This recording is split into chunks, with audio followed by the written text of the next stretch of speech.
मौसूद जिभेवर विरघळणारा असा आंब्याचा केक, जराही मैदा वापरलेला नाही। संपूर्ण केक हा रव्यापासून बनवलेला आहे। करायला एकदम सोपा आणि 2 ते 3 दिवस आरामशीर टिकेल असा लुसलुशीत मौसूद असा केक। चला तर मग केक कसा बनवायचा याचा संपूर्ण व्हिडिओ, भरपूर साऱ्या टिप्स आणि एकदम छान सोपा असा केक या ठिकाणी मी दाखवणार आहे। चला तर पटकन रेसिपीला सुरुवात करूया। नमस्कार, मी माधुरीज आणि माधुरीज रेसिपीमध्ये तुम्हा सर्वांचं खूप खूप स्वागत आहे। एकदम छान आंब्याचा सीझन चालू आहे, त्यामुळे मागेही मी अजून एक व्हिडिओ अपलोड केलेला आहे मँगो मिल्कशेक, मँगो मस्तानी, याच्याही लिंक्स मी डिस्क्रिप्शनमध्ये देणार आहे। या ठिकाणी आपण आंब्याचा केक बनवण्यासाठी साहित्य बघून घेऊया। खूप सारं साहित्य लागत नाही, एकदम कमी साहित्यामध्ये एकदम छान असा केक तयार होतो। या ठिकाणी मी आंब्याचा पल्प घेतलेला आहे, तो मिक्सरला मी व्यवस्थित फिरवून घेतलेला आहे। तुम्ही मिक्सरला नाही फिरवला तरी चालेल। 1 कप या ठिकाणी मी घेतलेला आहे आणि त्यामध्ये साखर मी ॲड करून घेतलेली आहे। साखर टाकून एकदम छान गोडसर असा बनवून घेतलेला आहे। 1.25 कप रवा घेतलेला आहे, अर्धा कप दूध घेतलेला आहे, 2 चमचे मिल्क पावडर घेतलेले आहे, काजू बदाम पिस्ताचे काप घेतलेले आहे, लिंबाचा रस किंवा त्याऐवजी तुम्ही विनेगर असेल तर ते वापरू शकता, अर्धा कप या ठिकाणी तेल घेतलेलं आहे आणि 1/4 टेबलस्पून सोडा घेतलेला आहे बेकिंग, आणि बेकिंग पावडर 1 चमचा 1 चमचा घेतलेले आहे।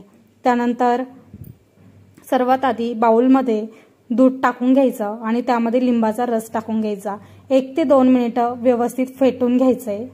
तुम्ही बघू शकता 3 ते 4 मिनिटे एकदम फास्ट मध्ये फेटल्यानंतर दूध या ठिकाणी फाटलेलं वाटतं, हे बघा। आणि त्यामध्ये तेल टाकून घ्यायचं, तेल व्यवस्थित पूर्ण टाकून घ्यायचं आहे।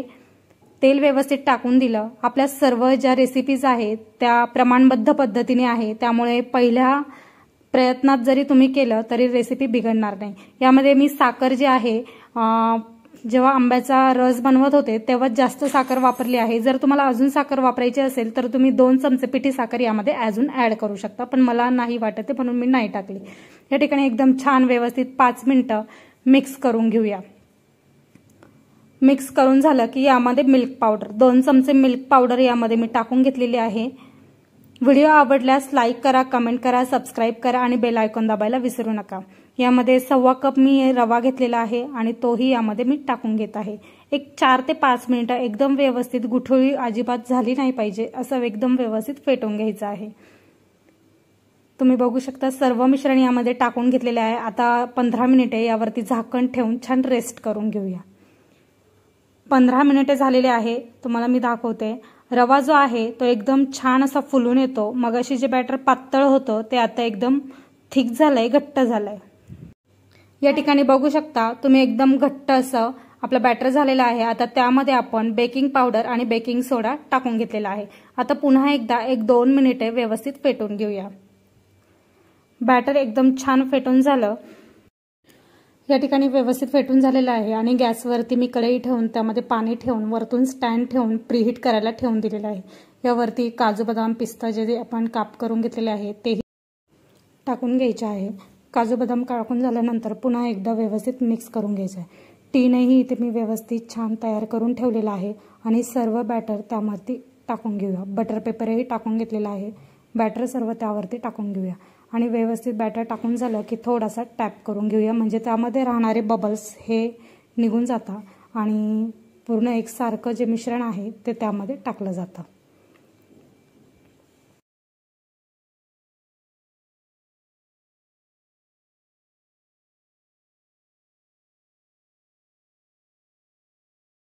एकदम व्यवस्थित 7 ते 8 वेळेस व्यवस्थित टॅप करून घ्यायचं आणि मिश्रण व्यवस्थित एकसारखं पसरलं जातं। वरतूनही डेकोरेशनसाठी तुम्ही काप टाकले तरी चालतील, नाही टाकले तरी चालतील।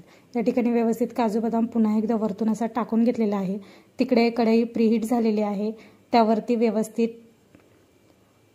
केकचं भांडं ठेवून त्यावरती झाकण ठेवून घेऊया। झाकण ठेवून एक 25 ते 30 मिनिटे या ठिकाणी मीडियम फ्लेमवरती केक शिजवून घेऊया।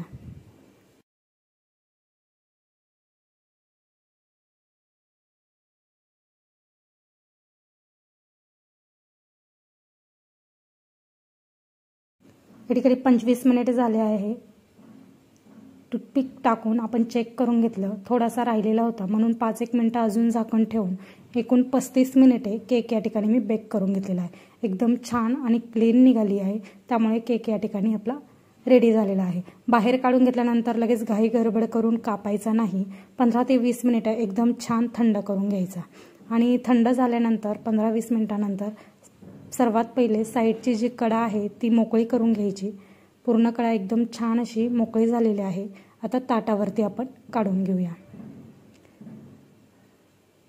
या ठिकाणी तुम्ही बघू शकता एकदम छान जी कडा आहे मोकळी झालेली आहे। आता ताटावरती काढून घेऊया। व्यवस्थित टॅप करून ताटावरती काढून घेतलाय। बटर पेपर जो आहे तोही व्यवस्थित काढून घेऊया। आणि तुम्ही बघू शकता एकदम छान जाळीदार असा मऊसूत केक या ठिकाणी आपला तयार झालेला आहे।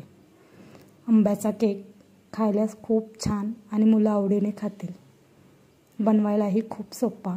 या ठिकाणी बघू शकता एकदम स्पंजी झालेला आहे आणि लेयर्सही खूप छान आलेले आहे।